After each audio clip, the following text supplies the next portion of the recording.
କ୍ଷୀର ଦେଲାନି ଏଇଥର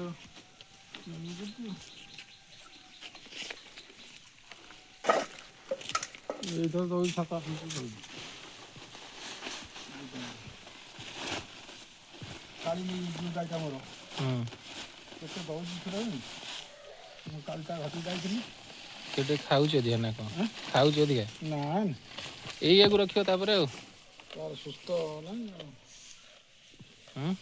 ମୁଁ କହିଲି ଏଇ ବାଛୁରୀ ଛୋଟିଆଟାକୁ ରଖିବ ଆଉ।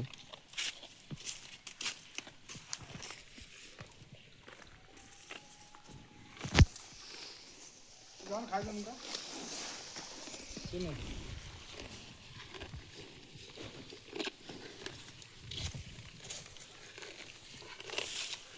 ଇଏ ପୁରା ଶାନ୍ତ ତାର ଚୁପଚାପ ଠିଆ ହେଉଛି।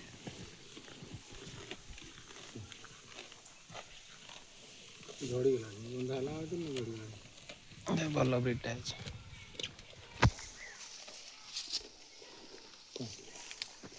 କାଟିକି ଦେବି ତୁ ଖାଇବୁ। ଏଇ ଘାସଟା ଖାଇଲେ ତୁ ପେଟ ପହଁନ୍ତାନି।